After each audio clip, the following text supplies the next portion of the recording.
ჯანდაცვის მინისტრთან ერთად, საბოლოო უმრავლესობის ლიდერთან ერთად, რესპუბლიკური საავადმყოფოს ექიმებთან, როგორც მოგეხსენებათ, არსებობდა განსხვავებული მოსაზრებები, მასთან დაკავშირებით როგორ უნდა განვითარდეს პროცესები რესპუბლიკური საავადმყოფოს ახალი შენობის მშენებლობასთან დაკავშირებით.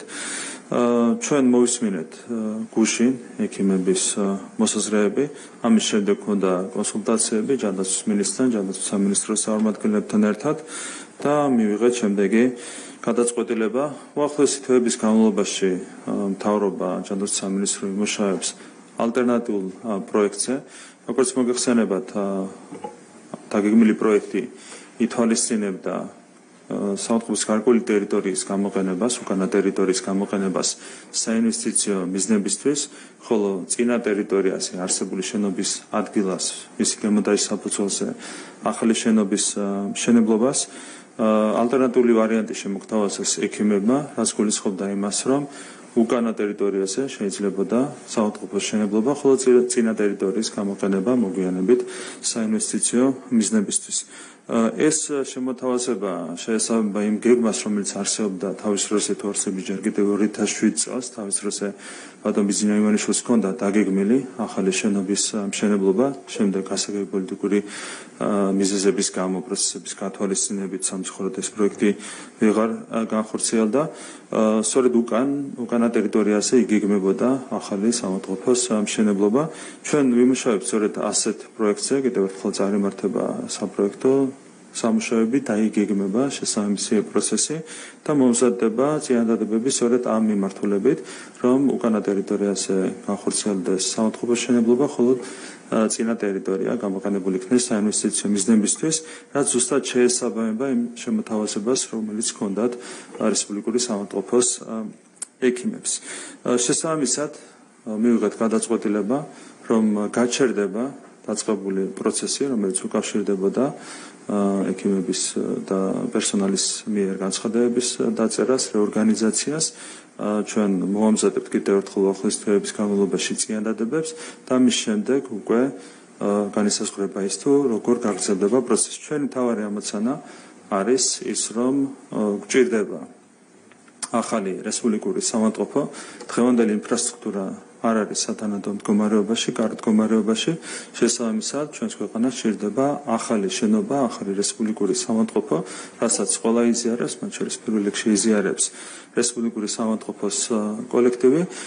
აქედან გამომდინარე, ეს მიზანი აუცილებლად განხორციელდება, უახლოესი რამდენიმე წლის განმავლობაში აუცილებლად აშენდება ახალი რესპუბლიკური საავადმყოფო, თუმცა მანამდე ახალი ვერსია, რომელზეც შევჯერდით, მოგცევს იმის საშუალებას, რომ უახლოესი წლების განმავლობაში შევინარჩუნოთ დღეს მოქმედი საავადმყოფო თავისი პერსონალით, მეტპერსონალით, ზოგადად თავისი პერსონალით, შესაბამისად რესპუბლიკური საავადმყოფო უახლოესი წლების განმავლობაში გააგრძელებს ჩვეულებრივად ფუნქციონირებას, მიღებული იქნება ზომები, მათ შორის იმისათვის, რომ შუალედურ პერიოდში გაუმჯობესდეს საავადმყოფოს ინფრასტრუქტურა, ვიდრე აშენდება ახალი საავადმყოფო.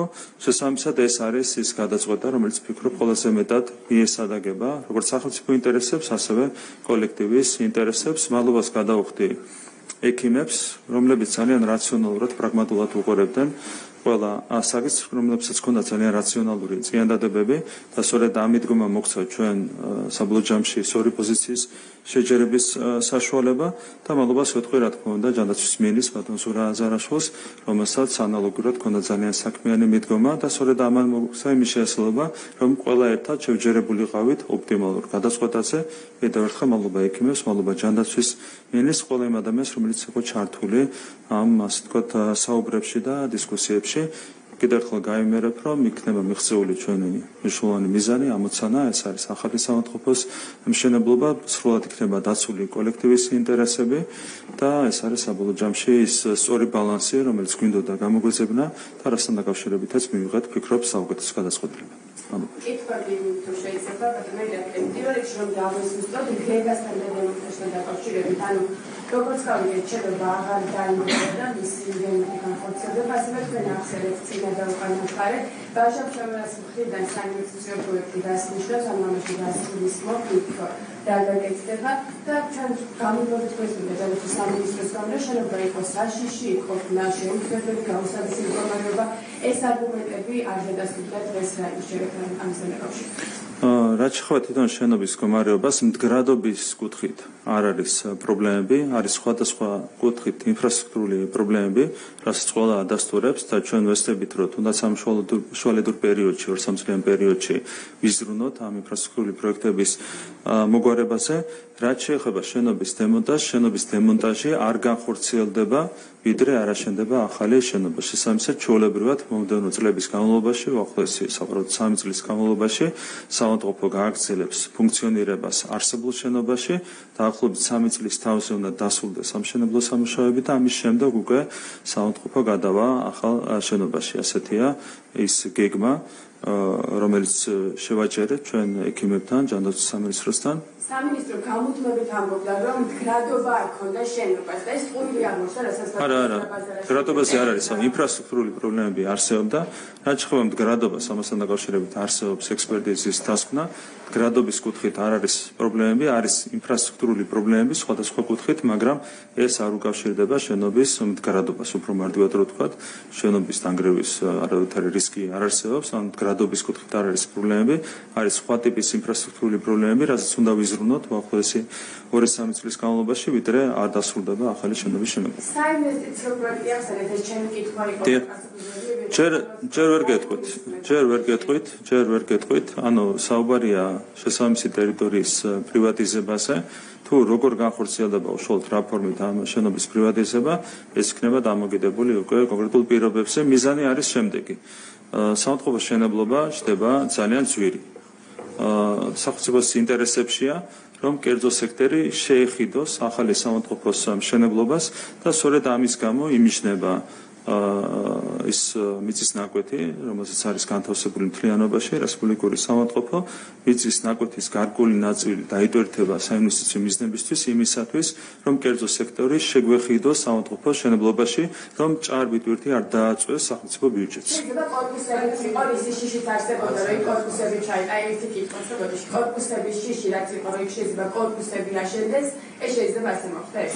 მე ვერ გეტყვით, რა საინვესტიციო პროექტი შეიძლება განხორციელდეს, მე გვირდებით, რომ იქნება მაქსიმალურად ოპტიმალური ვარიანტი შეთავაზებული ქალაქისთვის, ქვეყნისთვის, მაქსიმალურად რაციონალურად დაიტვირთება ის სივრცე, რომელზეც გვაქვს საუბარი. რამდენადაც ბოლო ინფორმაცია გქონდეს 350 მეტრ თანამშრომლობს უკვე კომპენსაციებზე, რომელიც შეთავაზებული ჰქონდათ ხელი აქვს მოწერილი, ანუ პროცესის გაჩერება გულისხმობს, რომ მათ მიმართ ეს შეთავაზებას გაუქმდება, თუ აი როგორ არის გადაწყვეტილი? ანუ რეორგანიზაცია გაჩერდება მთლიანად, შესაბამისი სამართლებრივი დოკუმენტაცია ბუნებრივია მომზადდება. რაც შეეხება დანარჩენ საკითხებს, ამაზე გვექნება დეტალური საუბარი, როგორც საავადმყოფოს კოლექტივთან, ასევე ჯანდაცვის სამინისტროსთან. ამ დეტალებს შევაჯერებთ უახლოეს დღეებში. მთავარია, რომ საავადმყოფომ სრული დატვირთვით გააგრძელოს მუშაობა, ამისთვის პრობლემები არ უნდა შეიქმნას, იმისთვის რომ იყოს უზრუნველყოფილი უწყვეტობა საავადმყოფო საქმიანობის, უახლოეს დღეებში იქნება მიღებული ზომები, ერთი მხრივ ჯანდაცვის სამინისტროსთან, მეორე მხრივ კოლექტივის ჩართულობით. და ახალი კლინიკის მშენებლობა პარალელურ რეჟიმში იწყება, ანუ დაახლოებით 2 წელი სჭირდებოდა მომზადებას პროექტისგან მშენებლობის დაწყებას. ახლა ეს პროცესი დაახლოებით რა ვადაზე არის გაწეული, ანუ ახალი შენობის მშენებლობა დაახლოებით როდის დაიწყება? რაც ხო პირველადი გეგმა დემონტაჟის პროექტირებას და დემონტაჟს სჭირდებოდა დაახლოებით 1 წელი, შემდეგ შენობის პროექტირებას და მშენებლობას სჭირდებოდა დაახლოებით 3 წელი. პირველი 1 წელი დაიზოგება გამომდინარე იქიდან, რომ დემონტაჟი აღარ იქნება საჭირო, შესაბამისად უნდა ვივარაუდოთ, რომ დაახლოებით 3 წლის თავზე იქნება შესაძლებელი მშენებლობის დასრულება. ანუ 3 წლიანი გეგმა გვექნება შეთავაზებული.